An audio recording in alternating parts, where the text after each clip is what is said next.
Disney Dreamlight Valley has quickly become one of my top favorite games for many reasons. However, there are many things I wish I would have known before playing or even found out during my early gameplay. Welcome to Horrible Gaming, and on today's video we will be discussing 10 things I wish I knew before playing Disney Dreamlight Valley. Whether you have been playing for a while now, or maybe you just got the game recently, I hope today's tips and tricks will help improve your Disney Dreamlight Valley gaming experience. Number 1, gathering resources. While exploring Disney Dreamlight Valley's biomes, there are many important resources you can collect and will need for crafting and quests. As tempting as it is to sell these things right away to get some star coins immediately so you can start purchasing adorable items and clothing, don't do it. Do not make my mistake. I learned out the hard way later in the storyline, which obviously I will not spoil as much as possible in this video in case you are considering on buying this game, selling a lot of my materials. That also includes a lot of the jewels that I was finding in mining deposits. You are going to need pretty much every resource you can think of for a ton of quests coming up in the storyline. Some storylines require hundreds of certain resources to be able to progress the story, so make sure you're just hoarding onto basically every single material you find. Not to mention, crafting is such a big part of this game, especially if you're wanting to decorate like I do on my channel with a bunch of different items. You're going to need a lot of resources for certain ones. This is also including many of the crops in the game that you will be growing through Disney Dreamlight Valley. Number 2, flattening biomes.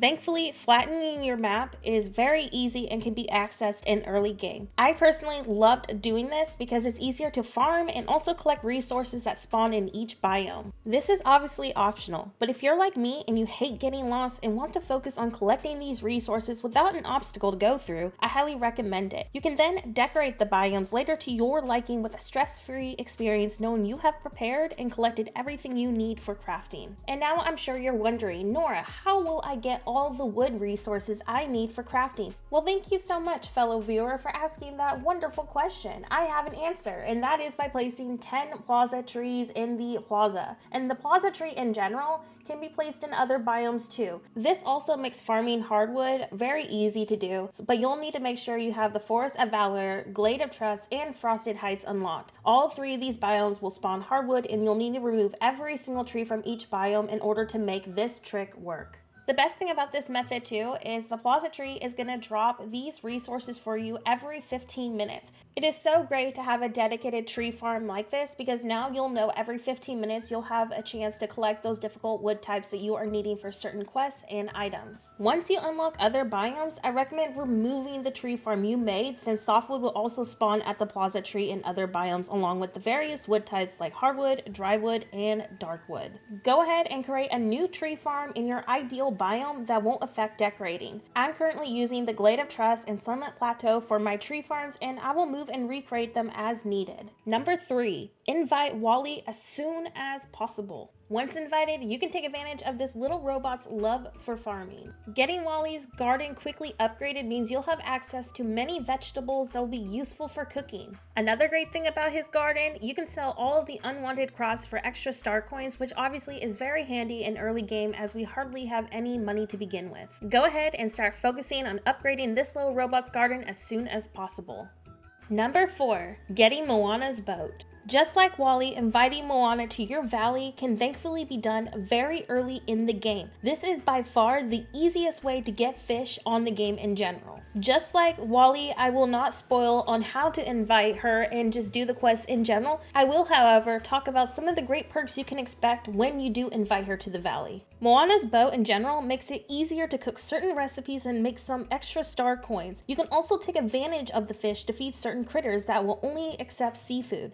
To get Moana's boat ready, you will need to repair it. I won't spoil the quest for you, but make sure like Wally's garden you focus on upgrading it constantly. The more you improve her boat, the more fish you will collect. Number 5, the yellow energy bar.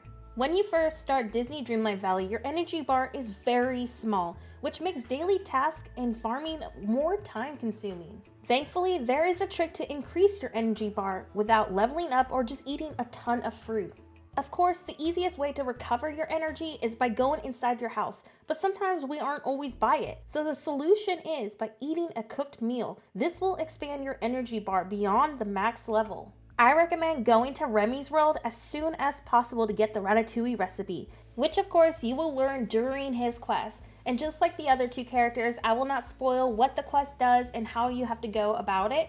If you're like me though, and you're not trying to rush the gameplay and you haven't invited Remy, don't worry, you can still get this perk without doing Remy's quest. I just know personally that the ratatouille is a lot more beneficial health-wise and energy level-wise just because it is a 5-star meal. But I was, however, able to still increase my energy bar with 2 and 3-star meals. The gold energy bar also increases your movement speed. This is such a nice bonus since there's no run button in the game, so if you're like me and hate the fact that we cannot run, this is such an awesome perk. Number 6, relocating the magic wells. Something I wish I would have known early in the game was how I could relocate each biome's well. If you're in my position, you don't have all the tool upgrades done yet, so getting over to these unreachable locations can kind of be a drag. To do this, simply go into your decorating mode and you can pick up the well and relocate it into your designated area. This trick makes it easier now to go get those resources that you see spawning on those blocked locations. Definitely make sure to take advantage of this trick until you can get those tools upgraded to be able just to remove the barriers in general.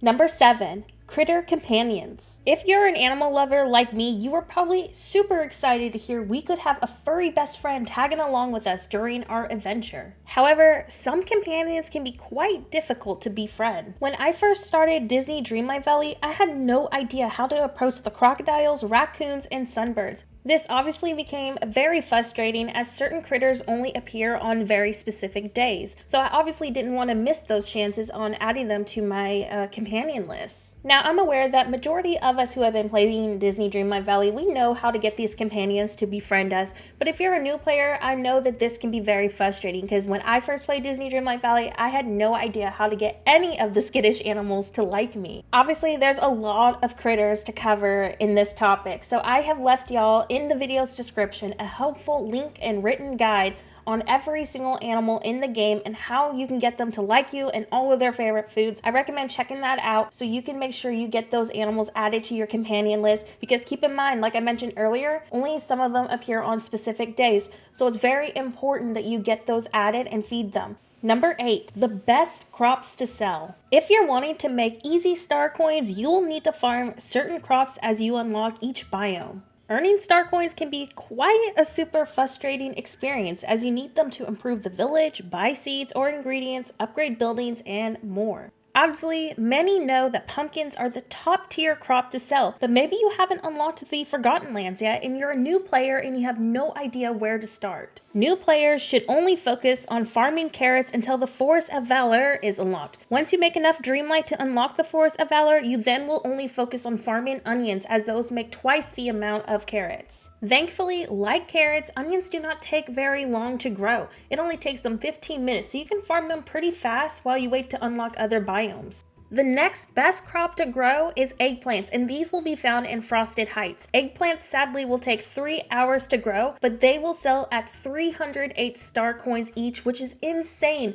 That means you can definitely stock up on star coins even quicker with eggplants. So in summary, those were the crops that I focused on heavily on my first gameplay. And then of course, eventually when I unlocked the Forgotten Lands, I just started becoming strictly a pumpkin farmer. Keep in mind, pumpkins will take 4 hours to grow and you're gonna have to water them twice. If you obviously cannot wait that long to harvest them, maybe take advantage of the eggplants and the onions as they take less time to grow and harvest, and then you will be able to at least make some star coins while you wait for the pumpkins to get ready. Number 9, different tree sizes when decorating. So I did touch base about this in my very first Disney Dreamlight speed build, which I will have linked at the end of this video in case you want to go check it out. But many of y'all are asking how I'm getting all these different tree sizes and different curves on them, and this hidden feature is actually really easy to do. This method works with every single tree in the game, and what you need to do is basically place and delete until you find your desired look and texture of the tree. I absolutely love this feature because it adds so much realism to builds, because in real life not every single tree is the same. It's not the same size, same look. So I love that Disney Dreamlight really did pay attention to that detail, as it is such a staple for building if you plan to decorate like I do on my channel.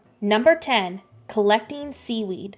Finding seaweed as a new player can be quite confusing. Thankfully, it's really easy to find and collect. Of course, you can find plenty of seaweed in Dazzle Beach, but seaweed sadly does not instantly spawn back. So the solution for this is simply taking out your fishing rod and finding a pool of still water. When fishing for seaweed, avoid the bubbly areas where catching a fish is guaranteed. Seaweed is essential for many quests and recipes, so make sure you stock up on this very quickly as you're going to need it several times throughout the storyline. Honestly, there were so many things I could have talked about in today's video, but I was trying my best to focus on things that were important during the early gameplay, and of course just for new players in general. But feel free to leave your personal tips and recommendations in the comments section below. With that being said, thank you so much for watching and have a horrible day. I'll see you next video.